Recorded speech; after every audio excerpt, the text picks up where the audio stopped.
Hai semuanya, sawadee krap, apa kabar? Semoga kabar kalian selalu baik dan juga sehat. Selamat datang di segmen analisa. Kembali kita update mengenai kasus di Subang, Jawa Barat.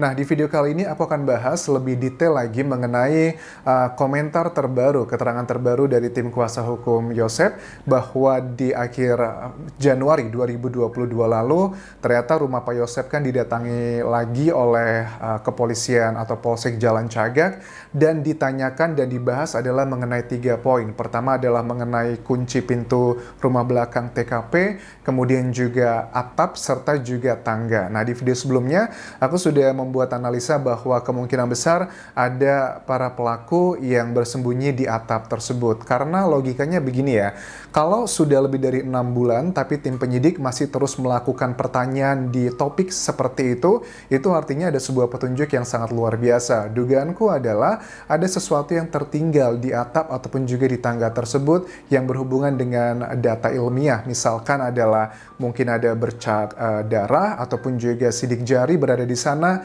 Tapi kalau aku menduga dengan beberapa data-data yang sudah aku bahas di video-video sebelumnya, kemungkinan besar adalah yang tertinggal di atap tersebut adalah darah. Nah, tapi kalau ada yang bilang, apakah jangan-jangan darah tersebut adalah miliknya kedua korban Anjas atau ada orang lain? Well, kalau darah tersebut sudah berhasil diidentifikasi milik siapa, aku yakin tim kepolisian dan juga penyidik secara umum, mereka tidak lagi melakukan penelitian atau penyidikan itu punya siapa gitu. Nah, kemungkinan besar dua atau tiga atau empat beberapa, karena dugaannya lebih dari satu, kan ya, ada 2 jejak kaki berbeda kan di lokasi kejadian, itu pasti masih belum ditemukan, itu diidentifikasi punya siapa gitu. Darahnya itu tidak berhasil di-matchkan dengan data-data yang sudah dimiliki dari tim penyidik sendiri. Nah, kita akan bahas lebih dalam sendiri. Aku bandingkan dengan data adalah dari kondisi terakhir jenazahnya Amel ya. Terus gini, logikanya begini, kalau teman-teman, dugaanku, kalau seandainya dugaanku adalah benar ya, bahwa di atap tersebut ada tersisa darah, dan itu bukan darahnya korban, sudah kemungkinan besar tidak mungkin, karena belum berhasil diidentifikasi. Makanya kan tim penyidik terus melakukan penelusuran begitu. Dan dikuatkan juga dengan data di akhir tahun lalu kan ada dikeluarkan sketsa ya, tampak samping dan juga belakang. Apakah ini juga sebuah simbol bahwa ada pelaku utama yang masih belum berhasil ditemukan? Data-datanya sudah ada, misalkan data yang sidik jari ataupun juga bercak darah, tapi belum ada match-nya. Karena DNA itu kan ya harus di-match-kan dengan data pembandingnya. Seperti data pembandingnya masih belum ketemu. Kalau aku cocokkan dengan tubuh Amel ya, terakhir kondisinya itu memang sangat mengerikan ya, luka-luka banyak sekali di bagian kepala. Nah, terus juga aku juga membuat logika simpel aja. Terus kalau memang itu darah adalah darah dari si pelaku gitu, terus kenapa kok dia bisa berdarah? Apakah dia berdarah tersebut karena luka dari perlawanan Amel? Kenapa aku bisa menduga seperti itu? Kan aku mau mengingatkan ya bahwa Amel itu bagian kepalanya yang secara nyata ya, itu di bawahnya itu ada luka panjang sekali dan itu membiru di sebelah kanan, kiri di sini. Terus di sebelah kanan matanya itu bengkak biru juga, dan yang biru itu adalah di mata kanan. Mata kiri tuh bengkak semuanya di bawah dan juga secara keseluruhan. Itu kan artinya memang Amel dipukul ya. Karena kalau makhluk hidup dipukul kan pembuluh darahnya pecah. Pada saat pecah kan ngebuat pembuluh darah pecah dan biru-biru kan, kurang lebih seperti itu secara logika. Nah, aku hubungkan dengan jika seandainya ada darah gitu di atap tersebut, kemungkinan besar apakah ini adalah darah karena Amel melakukan perlawanan kepada para pelaku. Kenapa aku bilang para, lebih dari satu? Karena ini aku menganalisa data dari tim penyidik pada saat dilakukan olah TKP ya, bahwa ada 2 jejak kaki yang berbeda. Apakah mereka sebenarnya bersembunyi di atap lokasi TKP? Apakah itu lukanya karena perlawanan Amel atau karena mereka terluka pada saat ya terkena kayu, terkena seng atau sebagainya. Tapi kalau aku melihat secara logika kayaknya kalau lukanya itu karena faktor eksternal, misalnya karena lokasi sekitarnya kena seng dan sebagainya, kayaknya agak kecil kemungkinan karena mereka pasti sudah sangat well prepare. Tapi kenapa kok terjadi lukanya itu kemungkinan besar karena satu hal yang nggak bisa dia prediksi, misalkan adalah dengan perlawanan kemungkinan Amel. Logikanya kalau kalian lihat fotonya Amel di sini tuh kan ada bengkak-bengkak biru, kepalanya juga retak, ada terkelupas. Itu karena ya seperti dugaan juga di awal-awal kasus ini muncul bahwa ada keterangan Amel itu diduga adalah melakukan perlawanan. Nah, perlawanan ini sendiri ternyata menurut aku datanya linear jika memang benar di atap tersebut ditemukan ada bercak darah. Apakah mungkin si para pelaku pada saat mereka setelah selesai melakukan aksinya mereka sempat bersembunyi dulu untuk melihat kondisi sekitar, karena kalian tahu bahwa di jam 7:15 Pak Yosep kan datang ya pertama kali yang melihat lokasi kejadian, dan kemungkinan besar juga apakah mereka masih berada di lokasi kejadian sebenarnya, karena data ini juga kalian masih ingat ada sumber istimewa yang memberikan data-data ke aku bahwa handphone Amel yang hilang, ada 3 kan yang hilang, yang Samsung, iPhone dan juga iPad.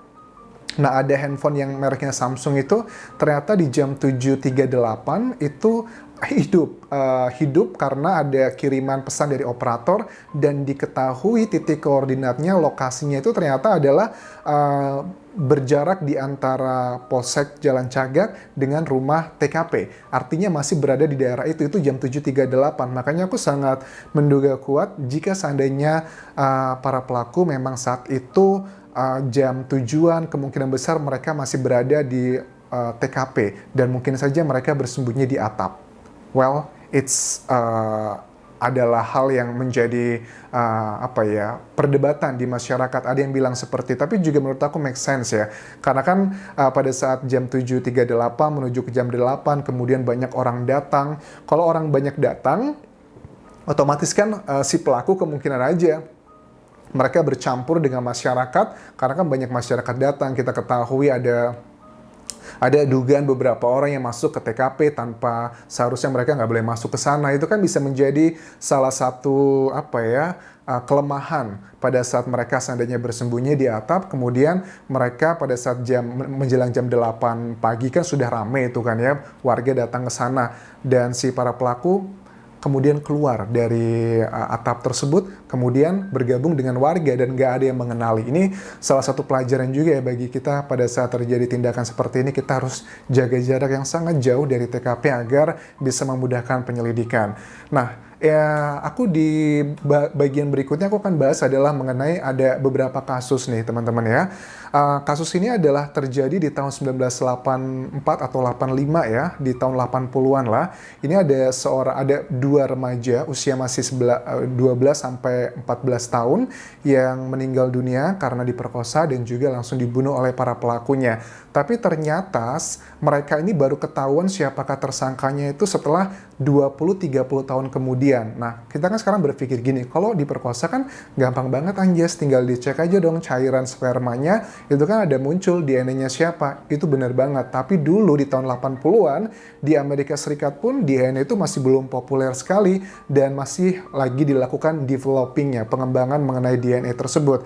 Tapi ternyata ada Michael dan juga satu lagi ada 2 perempuan cilik di sini yang menjadi korban, dan ada 2 pelaku berbeda ternyata. Mereka ketangkepnya gimana? Ternyata setelah 20-30 tahun kemudian mereka ini tertangkap karena pada saat data-data yang sifatnya ilmiah diawetkan untuk cairan sperma tersebut.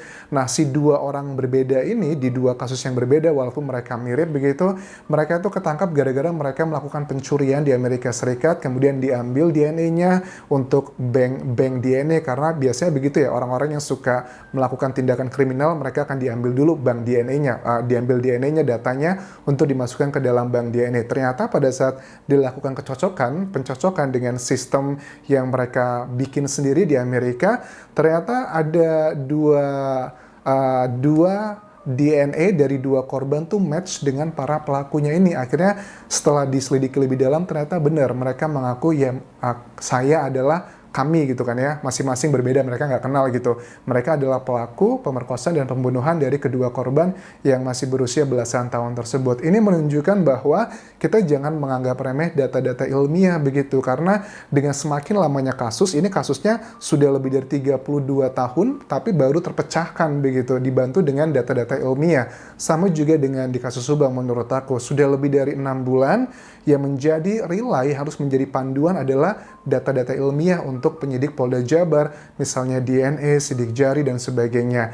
Kalau untuk DNA itu adalah data yang sifatnya kuantitatif ya, karena pada saat matching gitu antara satu data dengan data lainnya, itu akan muncul adalah angka berapa persen kemiripannya. Kalau cuma 30% kemiripannya DNA-nya gitu, ya itu tidak cocok gitu. Tapi kalau kemiripannya di atas 90%, 95%, itu pasti sudah cukup reliable. Makanya DNA itu sekarang menjadi salah satu cara yang sangat terpercaya dan juga valid untuk menentukan data-data supporting dan juga framing mana yang benar ataupun enggak. Karena aku juga nggak menutup mata bahwa kasus ini pun ada kemungkinan besar ada framing, ada orang-orang yang tidak bersalah berusaha untuk dipersalahkan. Makanya untuk menetralisir semua ini adalah dengan menggunakan ilmu pengetahuan, data-data ilmiah.